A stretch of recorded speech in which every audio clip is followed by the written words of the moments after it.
Good evening, Okay. ma'am. Good evening. Good evening, everyone. In the last sessions, we were discussing about the etymology of yoga, definitions of yoga, origins of yoga, how yoga was originated, and how the classification of yoga has been done. History of yoga, like pre-classical period, classical period, Vedic period, and all. Now we are moving to Shad Darshanas. Yoga, yoga, yoga, yoga, yoga, yoga. Aao mere do. Shad means six, Darshana means philosophy. So we will be discussing about the following six darshanas. So what do you mean by darshana?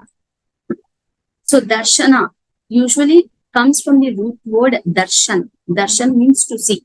Usually what we say, if we are going for any temple, we seek the darshan of the God. So darshan of the God means, are we really seeing the God? No. We are trying to have a glimpse of the God, whichever we are praying. So those who follow their religion, they have some basic, like our God looks like this. The God has some shape. So to think of, for example, Hindus, they pray to many gods. So when they are going for a Balaji darshan, they think of Balaji Bhagwan in a particular shape with a shanka in one hand and with the three namas and all. So everyone wants to seek the darshan of the God. So in general, darshana means to seek, to take the blessings. In another dimension, darshana means to know the reality. To know the reality. So what is the reality? What is the right knowledge? Reality in the sense knowledge. In other words, it is also known as vision. Vision of a particular person, or vision of the humanity, or vision of the darshana will let us know what is the vision of an individual, or what is the vision of this world. So this particular philosophy, when we say philosophy has been, it's a Greek word. In general, it is a Greek word which is made up of two words, philo plus sophia. Philosophy has been derived from two words, philo plus sophia. Philo means love, whereas sophia means knowledge or wisdom. So the word philosophy can be defined as love of wisdom. And in Indian context, the same word philosophy is referred to as darshana. Darshana means vision or insight into reality. There are the Eastern philosophies, Western philosophy. While coming to Western philosophy is outside of India. Whereas coming to our Indian philosophy, there are many philosophy which has been rooted or born in India. So all these philosophy, the philosophers has grouped them into two parts, or classified them into two parts. The first one is known as Astika philosophy. The second one is known as Nastika philosophy. So Astika means what? Orthodox branch. Nastika means unorthodox branch. So be clear, there should not be any confusions. All the philosophies are divided into two parts, Astika and Nastika. The negative of Astika is Nastika. The negative of Astika is Nastika. So the Astika philosophy is generally referred to as orthodox branch. That means they follow the God, or they follow the authority of the Vedas. Whatever is discussed in Vedas, or whatever Vedas are preaching, whatever the knowledge, or what the Vedas are preaching to us. So whatever is explained, that is, if God is there, if it is Dvaita Vedanta, or Advaita Vedanta, or Vishishta Advaita Vedanta. For example, we have learnt about monism, dualism, etc. in the last classes. So whatever the Vedas are explaining to us, or whatever the Vedas has found, it is accepted by the humanity. So these philosophy, these orthodox people, they believe and they follow the rules of the Vedas. Whereas the people who does not follow the first one, those who say that there is no God, so they follow the Nastika philosophy. So Nastika is the negative of Astika. It is also known as unorthodox branch, which does not accept the authority of the Vedas. This should be very clear. So whatever the philosophies which we are saying as darshanas, they have been divided into six philosophies. So mainly all the philosophies will come into six philosophy. So these six philosophy, the orthodox branches are Mimamsa, which is also known as Purva Mimamsa. Second one is known as Vedanta, that is Anta of Vedas, Uttara Mimamsa. Third one is Nyaya. Fourth one Vaiseshika. Fifth one Sankhya. And the last one is known as Yoga. So philosophies are two, orthodox branch and unorthodox branch. Again, in Orthodox branch, 6 philosophies have been explained. That is the Mimamsa, Vedanta, and all. And the unorthodox branch, which do not accept the authorities of Vedas, again there are a few other philosophies under unorthodox branch. They are known as Buddhism, Jainism, Sikhism, Charvakism, etc. So these people, they doesn't believe God is there, or they don't accept the authority of the Vedas. So in the previous slide, which I just show you, so all these 6 darshanas. So Vaiseshika, which was founded by the sage Kannada Maharshi, Nyaya, which was authored by Gautama Maharshi, Yoga, which was authored by Patanjali Maharshi, Sankhya, authored by Kapila Maharshi, Vedanta by VYASA, Mimamsa by Gemini. So let us go or know the details. In brief, we should know the Shad Darshanas. Shad Darshanas, Shad means 6. Darshana means philosophy, 6 philosophies. The first one which we are going to see is Nyaya philosophy. So this Nyaya, in general, the word Nyaya means what comes into your mind? Nyaya. Nyaya means one that is true. So if there is some dispute, we always think to do Nyaya to the person instead of doing Anyaya. Nyaya means try to do. We listen to the sequence of events, and then whichever is seeking true and whichever seems dharma to you, we say we will give Nyaya to that particular party. Usually dispute arises between 2 parties. When there are 2 parties, there is a conflict between them. When there is a conflict, the judge or whoever it is, in the olden days, there used to be this Grama Panchayati or a Grama Pedda. There used to be some person who will be leading the villages. So these people, they will listen the both sides of the parties, and they, based upon the sequence of the events and based upon following some rules of dharma, that rules of dharma is known as rules of logic, then they will give the Nyaya to that, then they will give the judgment.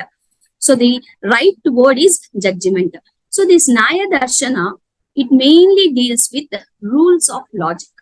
It is also known as philosophy of logic and reasoning.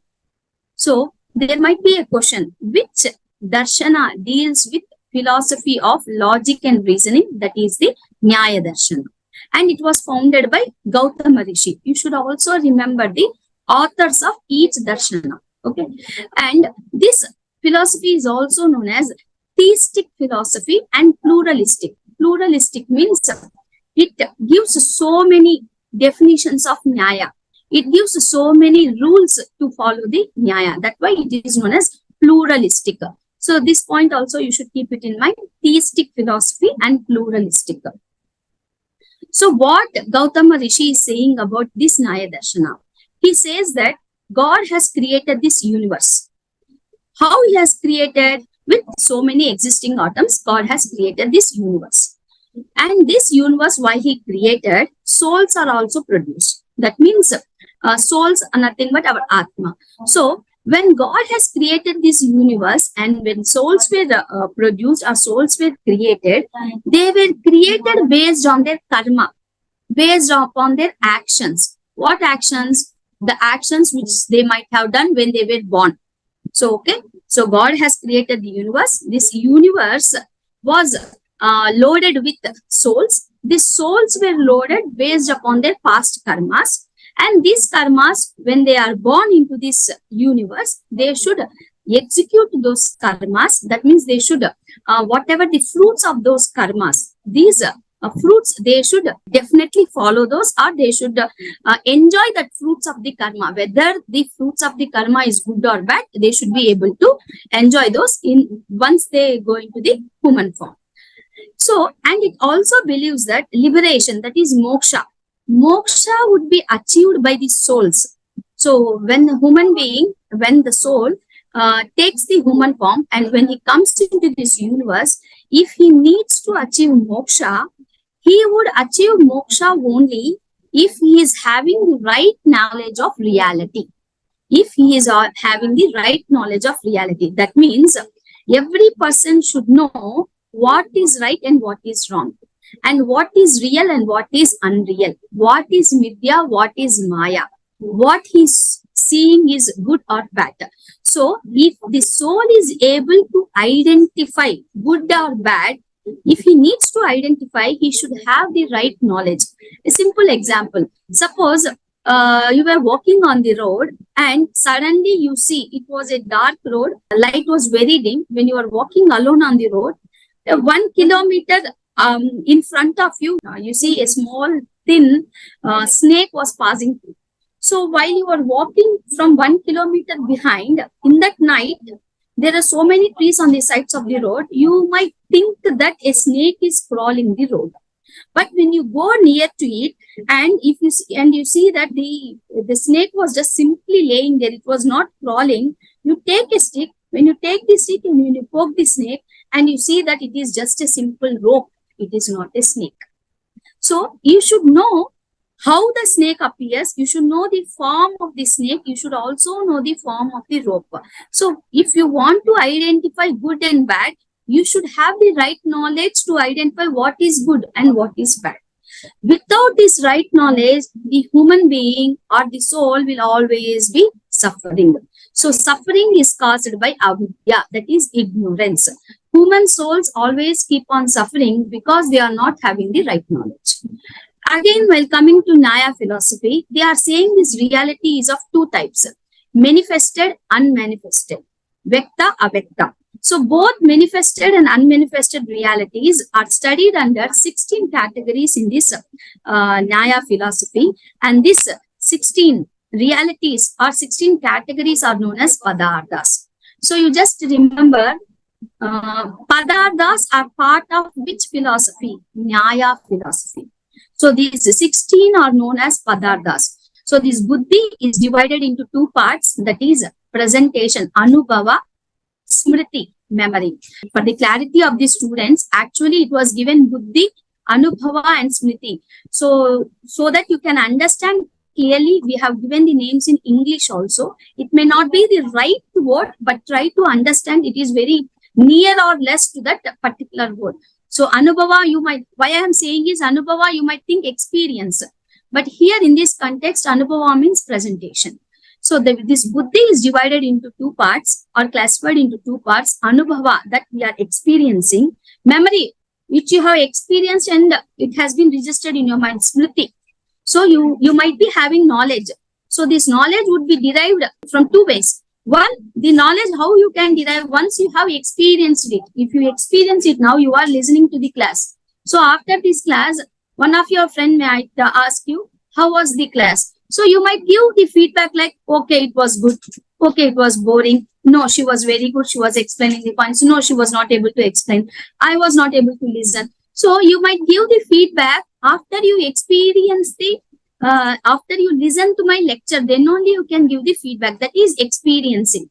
Memory is how you are giving the feedback. You have experienced the class, then you recall how you felt in the class, then you will recall it and then say, no, this was happened, this was not happened. So knowledge will be derived either from anubhava, that is by experience, or from smriti. Again, this anubhava, they have divided into two. Prama, aprama. It is also in some other context known as prameya, aprameya. Don't get confused. In philosophy, the philosophers, those who write comments on this particular context, they might give different names. So this is also known as prameya. This is also known as aprameya. Or you can also call it as prama, aprama. It is valid knowledge. Again, how you can know or how you will find out whether this knowledge is valid or not. This you can done by pratyaksha anubhava, anumana, upamana, shabda. So you would be able to experience the knowledge either by pratyaksha. You are experiencing in reality, you are experiencing it. Sakshi bhuta, in front, pratyaksha, you are staying there, then you are experiencing it. Inference means someone has told you. Someone has told you and you were in a little bit doubt kind of thing. That is inference. Comparison. By comparing one thing with the other, you will gain some knowledge. That is upamana. Upamana means there will be one standard thing. You will compare your result with that one and then you will identify, okay, this is what I am experiencing. This is level 1, level 2 or level 3. You will compare the results with the standard upamana, then you will get the knowledge. Testimony. Sabda. Shabda in the sense you will be able to get the knowledge by other people's teachings. Shabda means the kind of words. Invalid. So this is valid, this is invalid. Invalid you can get from samsaya, doubt, argument by argumenting with others, errors by viparyaya. So these are the three classification of the invalid knowledge.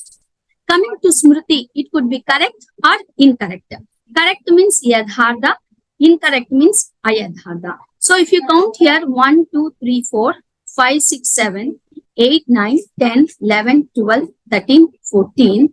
These are known as padardas, 16 padardas, 16 categories, padardas of Nyaya philosophy. So you might not go deep into the subject, but you should know what has been explained in Nyaya. So this is the classification of the 16th padardas. You just remember this flow chart for attempting the questions, for multiple choice questions. Right. Next, we will go to the second philosophy. It is known as Vaiseshika. Vaiseshika is derived from the root word Visesha. Visesha. Visesha means a thing. So, this Vaiseshika philosophy follows very closely to Nyaya system. It is more or less very similar to the Nyaya system. So, usually whenever a person is studying about Nyaya, he would also combine, he will also study Vaiseshika philosophy also, because these two are very close. The concepts explained in Nyaya more or less similar to concepts explained in Vaiseshika. So in Nyaya, we are discussing about knowledge. In Vaiseshika, we would be explaining about Visesha, particular thing, anything or any substance. So this Vaiseshika system, it recognizes 7 padardas. In Nyaya, it was 16 padardas, whereas in Vaiseshika, it is 7 padardas or 7 categories. So these 7 categories, you please keep this one, SQAGPRN. So you should remember in this way. So what are the 7 categories? Substance, quality, action, generality, particularity, relation of inherence and non-existence. So these are the 7 padardas or categories given in Vaiseshika philosophy.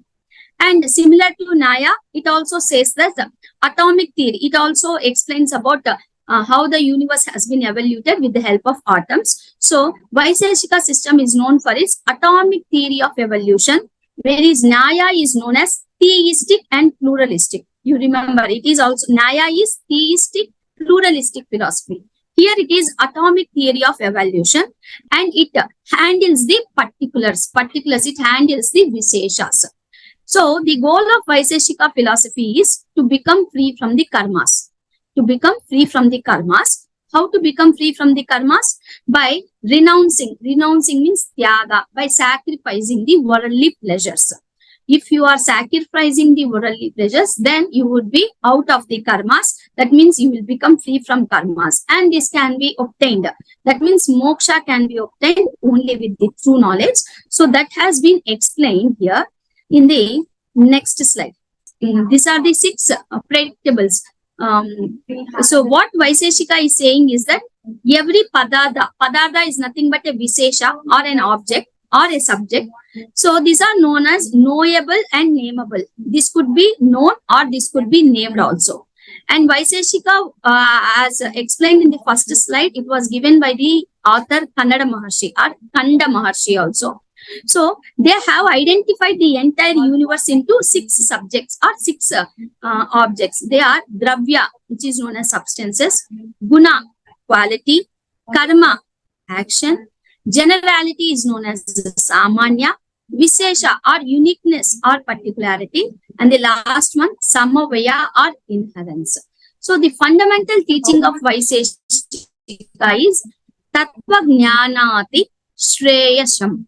Tattva Jnanati Shreyasham. So you might need to just remember this quote, from which philosophy it says that Tattva Jnanati Shreyasham. So it was it has been discussed in Vaiseshika philosophy. So the meaning of this sloka is good comes from the knowledge of the souls. That means unsurpassed good. Good means the one which is true. It always comes from the knowledge of the souls. So this knowledge of the soul, how it can come? It can come by going through all this.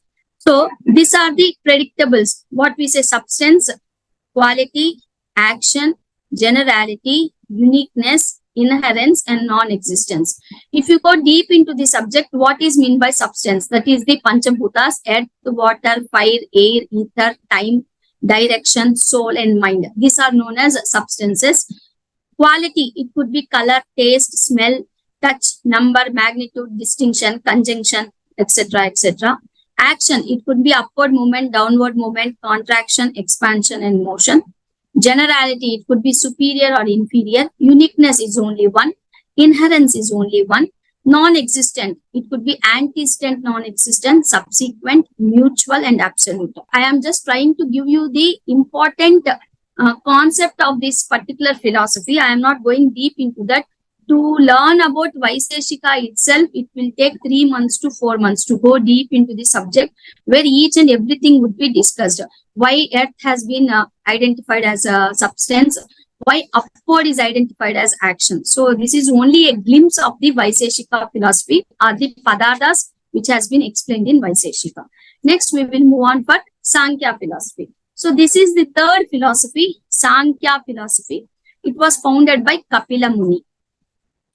So this Sankhya philosophy, Sankhya, or some people say Sankhya, but actually in Sanskrit it is known as Sankhya. Yam comes with a quote, with a tilde sign. Usually in Sanskrit with a Sankhya. That yam is silent, Sankhya. Yam is pronounced as n, Sankhya. So in Sankhya, some people they say Sankhya means, or Sankhya means number. So Padakundu ane Sankhya. Sankhya in Telugu or Sanskrit we say usually another term for number. So this philosophy, it says that right knowledge or philosophy of numbers. Right knowledge or philosophy of numbers. And it has explained the right knowledge under 25 categories. It has explained under 25 categories. This Sankhya philosophy is also known as philosophy of numbers. And this philosophy is also termed as uncompromising dualism, atheistic realism, and spiritual pluralism. You please remember these 3 points. It is in your textbook also. So Sankhya philosophy is termed as dash, uncompromising dualism, atheistic realism, and spiritual pluralism. In general, this Sankhya philosophy, you should always remember Prakriti Purusha. It has 2 metaphysical principles, Prakriti and Purusha. Purusha is known as the principle of consciousness or pure consciousness. Purusha is the principle of consciousness or pure consciousness, whereas Prakriti is the principle of matter. Both are eternal and both are dependent, and sometimes both are dependent. Both Purusha and Prakriti are eternal. They are always there. Eternal means they are always there. There is no beginning, there is no end. It will be always existing, and it is independent of each other. So what we Sankhya philosophy says is that the entire universe is born out of Prakriti, from the matter. Entire universe. In the first 2, when we discuss Nyaya and Vaiseshika, they say that entire universe has been come out of atoms, right? Now we are saying entire universe is born out of Prakriti. Prakriti means matter, as we said. The Panchabhutas comes under Prakriti. Okay. Purusha, on the other hand, is an innumerable, as there are living beings. So from Prakriti, that is from the matter, the universe has been emerged, or the universe has been created. But this Purusha is nothing but the soul. Soul means you can say copies of God. I would like to give a simple example here. So if you have seen the movie Robo, this is just to make you, so that you can easily understand. So there was a movie known as Robo, in which Rajnikant, what he does is, he has one robo, he tries to replicate that robos.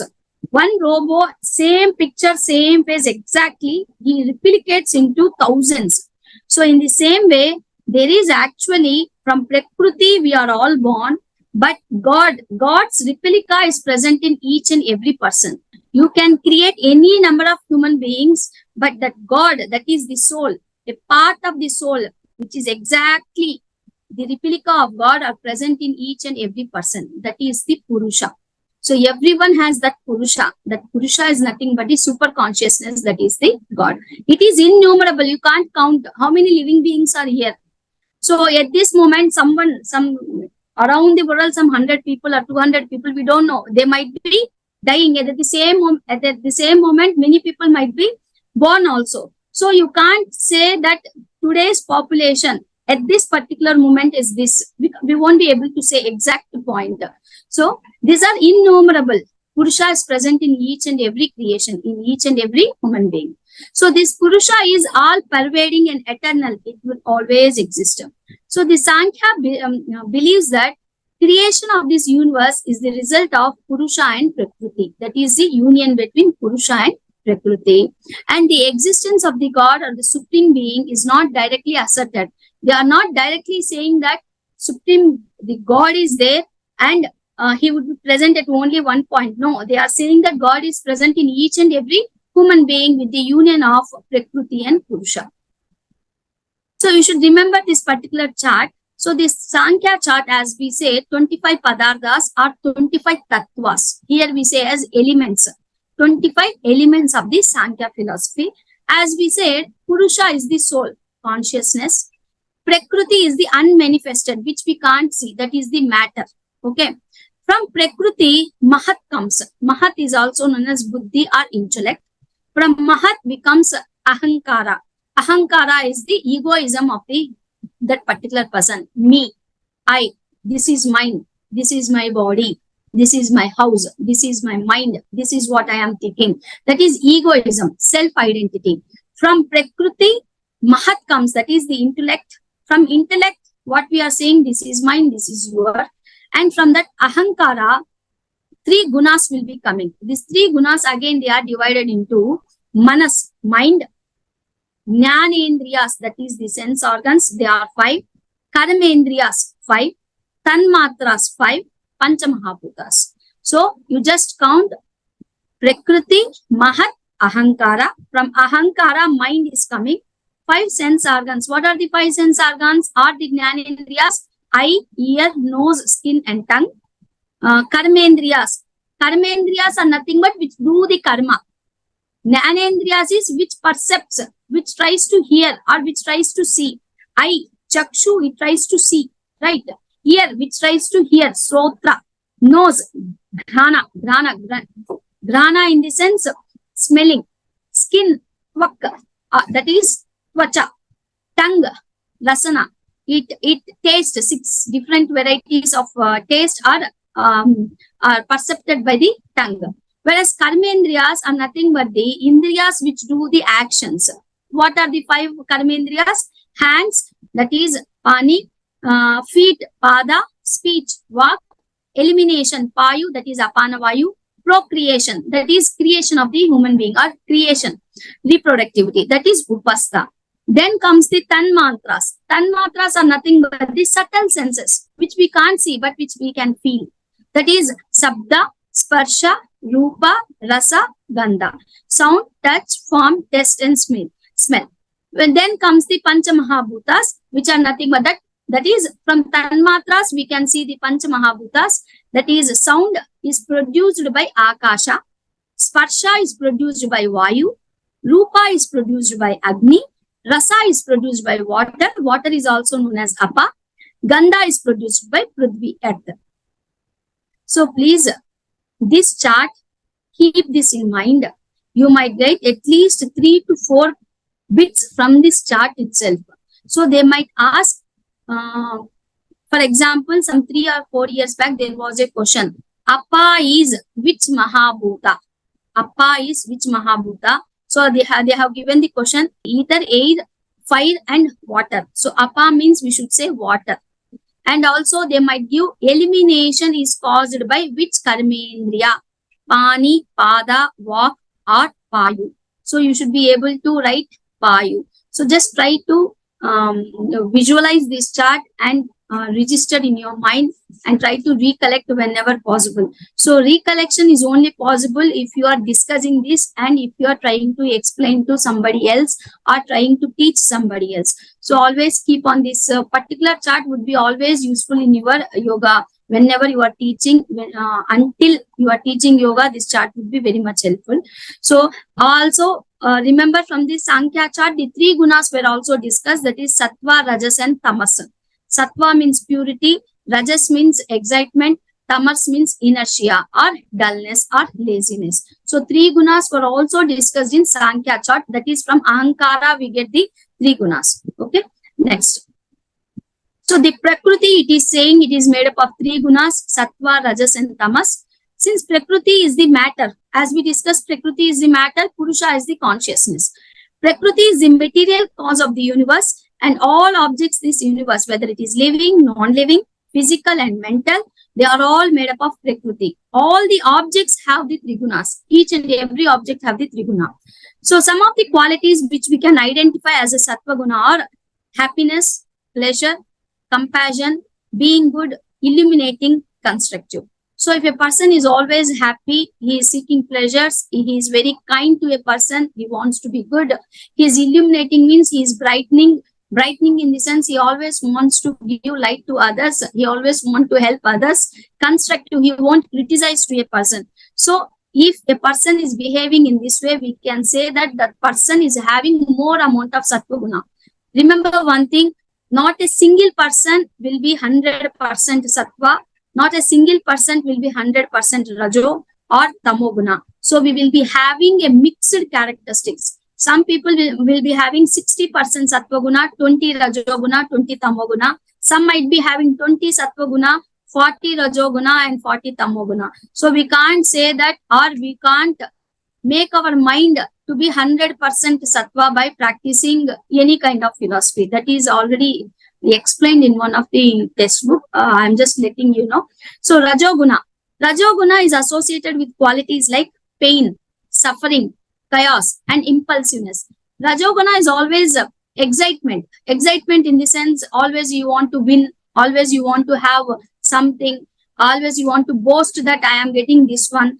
So when you are fighting, obviously either you will win or you will lose. So that pain is part of the Rajoguna. Suffering is the part of the Rajoguna. Whereas Tamoguna is associated with qualities like inactivity. The people who are having more Tamoguna, they will be always lethargic. Lethargic in the sense they don't like to work. They always want to sleep. They always want daydreamers. They always want to be inactive. They always want to stay in darkness, ignorance, destruction, negativity. These people, if these people are around you, you will be affected with their negativeness. So always try to stay in the middle of the people who are more sattvic in nature. We should not be surrounded by people with tamasic guna or tamasic people.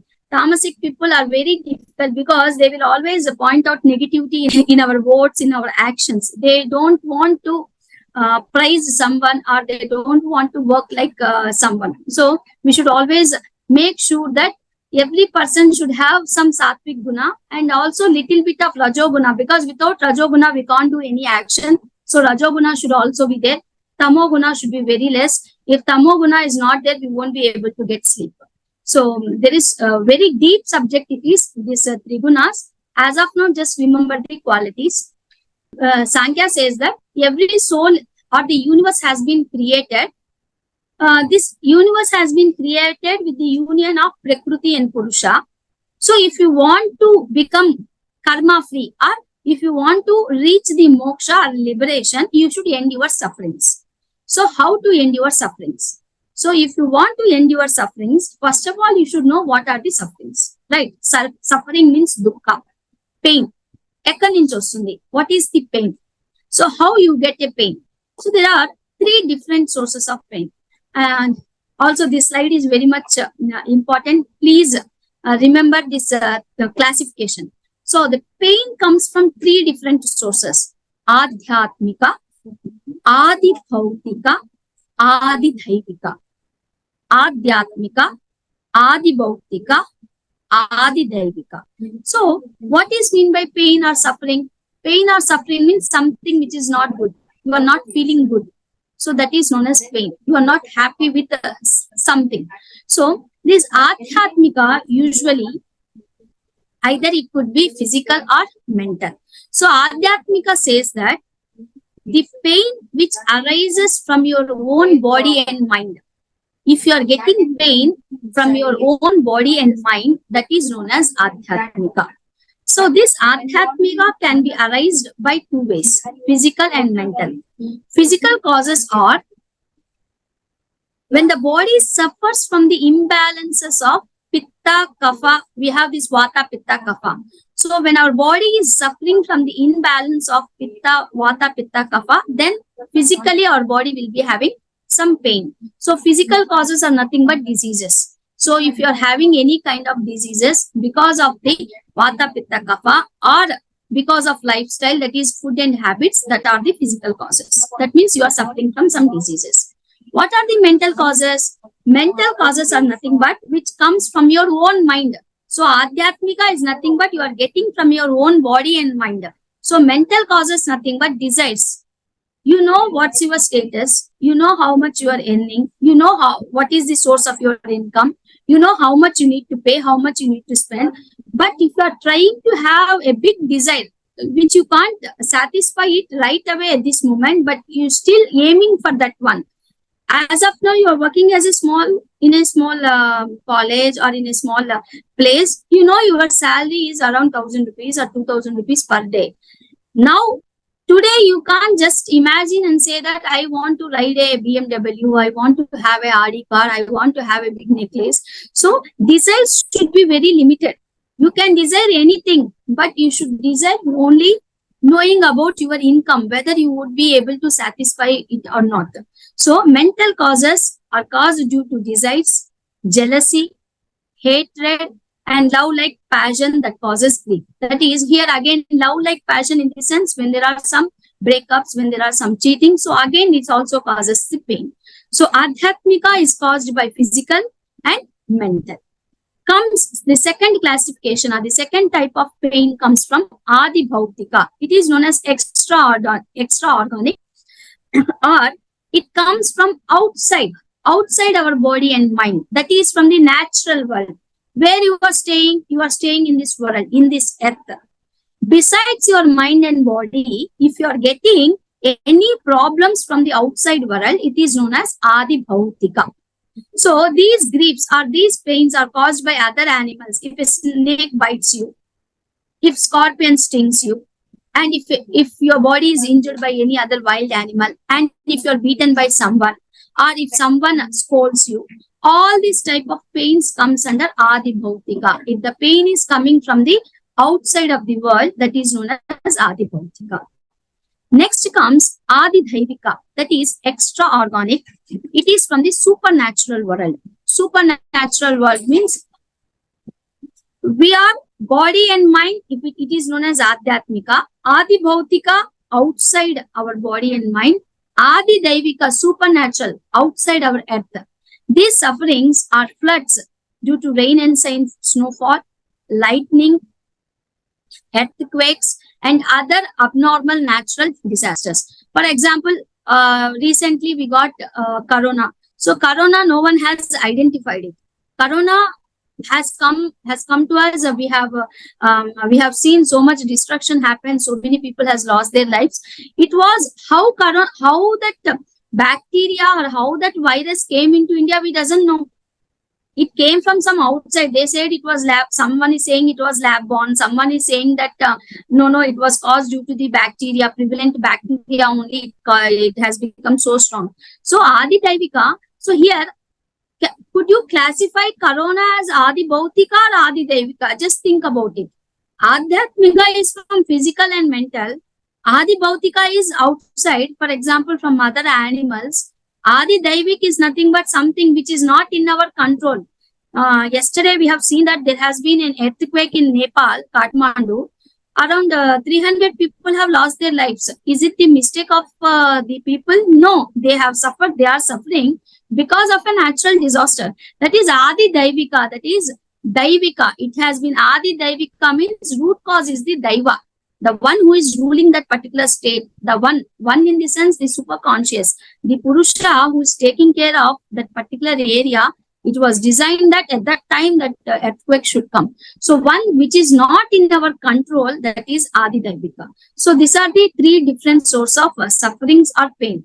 Once you know the source of the sufferings, Adhyatmika, or whether it is Adi Bhautika, Adi Daivika, then we can control the suffering. Could you control the sufferings caused by Adi Bhautika?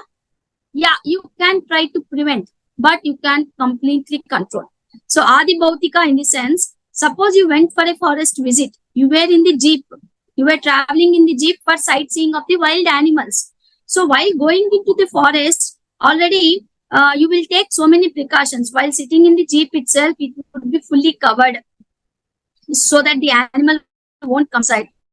So we'll take 100% precautions. Even then, if some snake creeps into your jeep, or if some scorpions comes and bites you, so it is Adi Bhautika. You could prevent it, but there is no 100% guarantee, Adi Bhautika. Whereas Adi Daivika, you can't control. You can't even manage it. Don't think about prevention. You can't even know when Adi Daivika is going to occur. In a glimpse, Adi Daivika will occur and it will be done. So you can't remove the sufferings of Adi Daivika. You can't remove the sufferings of Adi Bhautika. You can remove the sufferings from Adi Bhautika. That means you can prevent. But Adhyatmika, that is the first one, these sufferings, you can remove them. You can prevent them. You can correct them. Because it is arising from your own physical body. It is arising from your own mental body. So the sufferings from physical and mental, you can stop them. So as we said, the Sankhya school of philosophy, it accepts only three pramanas, that is Pratyaksha Pramana, Anumana and Shabda. These three you can see in the first chart also, in the Nyaya philosophy also, there they have given four, Pratyaksha, Anumana, Agama and Shabda. Here we are giving only three, Pratyaksha, Anumana and Shabda.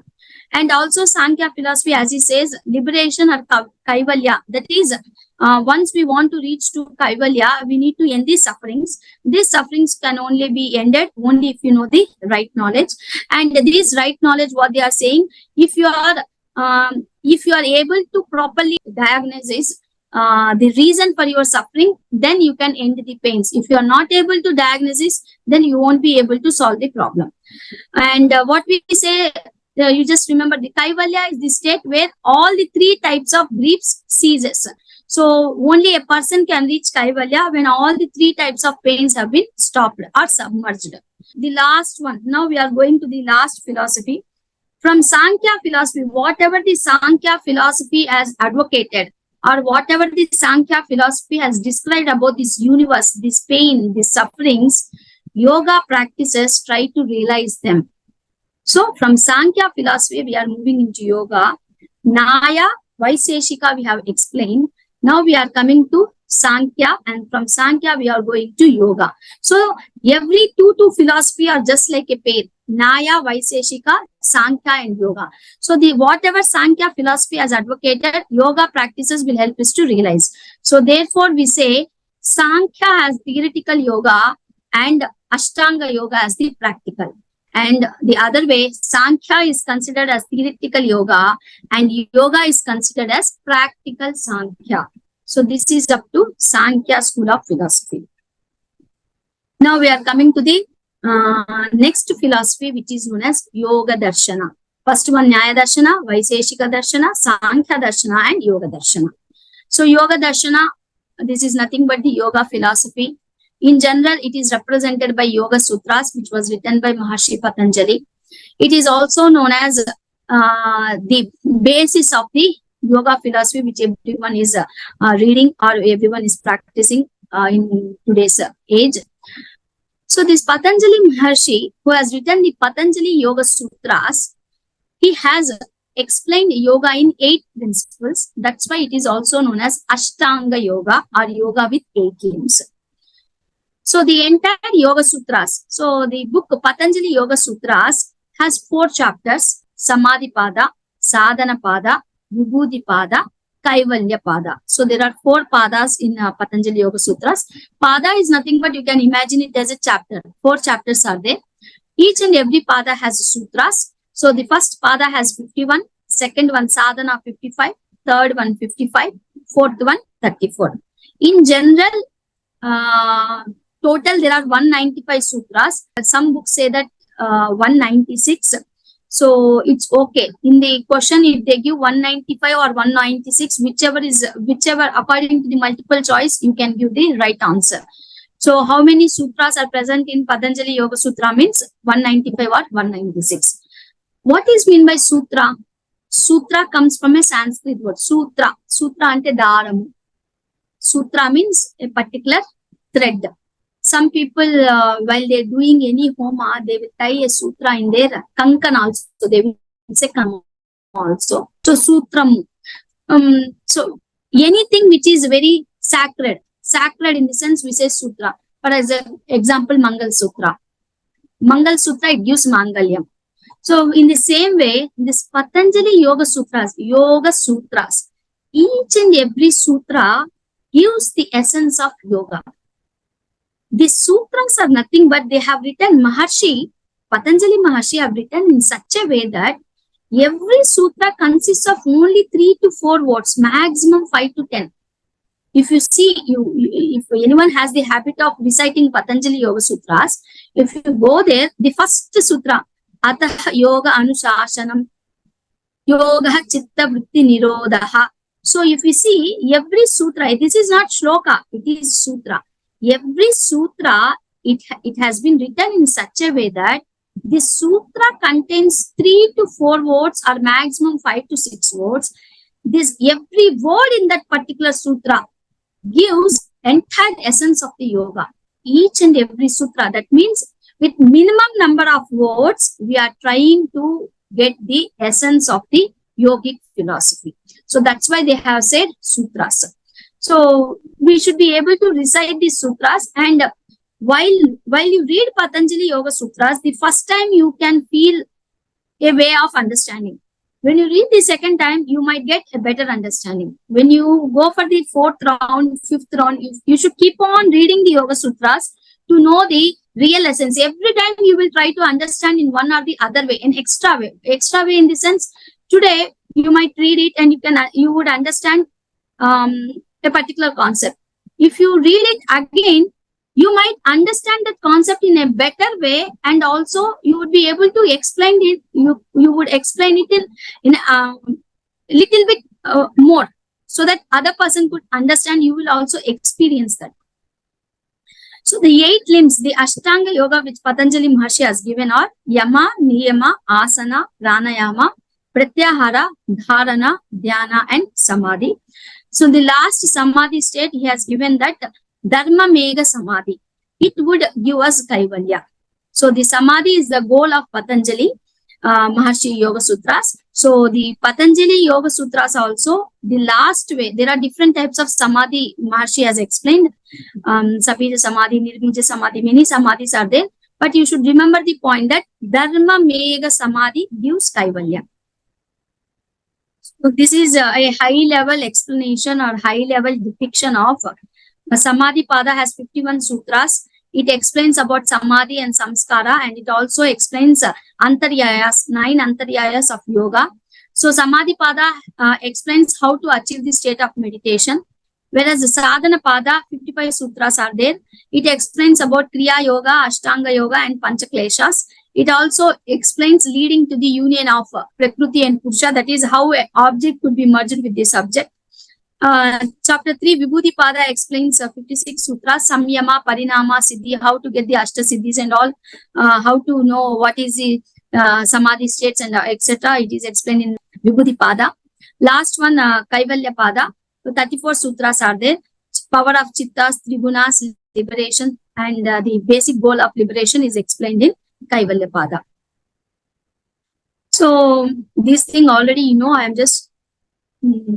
I'll just end the class here. We need to explain about other things. Patanjali Yoga Sutra, Purva Mimamsa and Uttar Mimamsa are there. We will discuss it tomorrow in the next session. Until now, if you have any doubts, you can just ask your questions. Madam గారు చెప్పిన class అంతా మీకు theory, no practical. Practical అది ఏం అడగారు, మీరు థియరీలో multiple choice questions attempt చేయాలి. కొంచెం అట్లా మీరు స్టడీ చేయండి, అవి అంతే. అది 3 types ఆఫ్ సఫరింగ్స్ అన్నారు కదా మ్యామ్. ఆధ్యాత్మిక, ఆది భౌతిక, అది దైవిక. ఆది దైవిక అని. Yes. ఆధ్యాత్మిక అంటే ఈ రోజుల్లో స్పిరిచువల్, అది వే ఆఫ్ లైఫ్ అలా అనుకోం. అది అంటే సఫరింగ్ అని కొత్తగా కొత్తగా ఏం లేదండి. ఇప్పుడుండే వాళ్ళు ఆధ్యాత్మిక అంటే ఒక వర్డ్కి డిఫరెంట్ మీనింగ్స్ కంటెక్స్ట్ బట్టి చేంజ్ అవుతూ ఉంటది. సాంఖ్య ఫిలాసఫీలో సఫరింగ్స్ అనే దాని గురించి ఎక్స్ప్లెయిన్ చేసేటప్పుడు మహర్షి గారు ఎలా ఎక్స్ప్లెయిన్ చేశారు అంటే, సఫరింగ్స్ అనేవి అంటే బాధ, పెయిన్ ఎక్కడి నుంచి రావచ్చు, ఎలా ఉండొచ్చు అంటే మూడు సోర్సెస్ నుంచి వస్తాయి. ఉత్పన్నం ఎలా అవుతుంది, బాధ అనేది ఎక్కడి నుంచి ఉత్పన్నం అవ్వచ్చు. మీ శరీరం నుండి బాధ ఉత్పన్నం అవ్వచ్చు, లేదా మీ మనసు నుండి ఉత్పన్నం అవ్వచ్చు. ఇది ఆధ్యాత్మికము అని అంటున్నారు. మీరు చెప్పినట్టు ఆధ్యాత్మిక, నౌవేడేస్ ఆధ్యాత్మిక అని అనగానే స్పిరిచువల్ అని అంటున్నారు. అది ఒక కంటెక్స్ట్ అంతే. కంటెక్స్ట్ బట్టి వర్డ్ మీనింగ్ అనేది చేంజ్ అవుతూ ఉంటుంది. హరిత గారు, సార్. మనం 3 times ఓం శాంతి చెప్తాం కదా. అవును సార్. ఇవో 3 times ఓం శాంతిలో ఒక్కొక్క శాంతికి ఒకటి రిలేటెడ్ అన్నమాట. మీరు ఆధ్యాత్మిక, ఇక్కడ ఆది ఆ దైవిక, వర్డ్ తో కన్ఫ్యూజ్ అవ్వద్దండి. మనకి సాంఖ్య యోగాలో సఫరింగ్స్ అనేవి క్లాసిఫై చేసినప్పుడు ఆధ్యాత్మిక, ఆది భౌతిక, ఆది దైవిక అన్నారు. ఆధ్యాత్మిక ఒకటే అర్థం చేసుకోండి. ఆది ప్లస్ ఆధ్యాత్మిక, ఆది ప్లస్ ఆత్మ ఎక్కడి నుంచి ఉత్పన్నం అవుతున్నాయి? మన ఆత్మ నుండి ఉత్పన్నం అవుతున్నాయి. అంటే మనలో నుండి ఉత్పన్నం అవుతుంది. మనలో నుండి ఉత్పన్నం అవుతుందంటే మన శరీరం ద్వారా గాని, మన మనస్సు ద్వారా గాని ఉత్పన్నం అవుతుంది. ఆది భౌతిక అంటే భౌతికంగా, భౌతికము నుంచి ఉత్పన్నం. ఆది అంటే రూట్, ఎక్కడి నుంచో అవుతుంది. రూట్, ద రూట్ కాజ్ ఎక్కడి నుంచి మొదలవుతుంది? ఆది అంటే మొదలు, బిగినింగ్ ఫ్రమ్ ది భౌతిక. భౌతికంగా అంటే మన చుట్టూ ఉండేది. ఆది దైవిక అంటే దేవుడు ఎవరైతే ఉన్నారో దాని వల్ల జరుగుతుంది. అది మూడవది. సో ఆధ్యాత్మిక అంటే మనలో నుండి. ఇంకొకటి, ఇప్పుడు మీరు చెప్పిన క్వశ్చన్ చాలా మంచి క్వశ్చన్ అడిగారు. I should also think about this. So ఆధ్యాత్మికలో మనము ఆధ్యాత్మికంగా మనిషి హెల్త్ ని ఎలా, how you are explaining health in 5 dimensions: physical, mental, emotional, intellectual and spiritual. Spiritual అనేది లాస్ట్ లో ఎక్స్ప్లెయిన్ చేస్తూ ఉన్నారు. ఎందుకు లాస్ట్ దాకా వెళ్ళింది చెప్పండి? ముందర ఫిజికల్ గా ఉండే పెయిన్స్ అంటే ఫిజికల్ గా మనం హెల్తీగా ఉండాలి, మెంటలీ మన థాట్స్ లో హెల్తీగా ఉండాలి, ఎమోషన్స్ ఎప్పుడు మనము బ్యాలెన్స్ చేస్తూ ఉండాలి, ఇంటెలెక్చువల్ మంచి చెడు తెలుసు ఉండాలి, ధర్మం ఏదో తెలుసు ఉండాలి, న్యాయం ఏదో తెలుసు ఉండాలి, ఆ తర్వాత spiritual. Thank you sir. Thank you ma'am. Thank you. Have a nice day. Good night. Thank you very much. Thank you.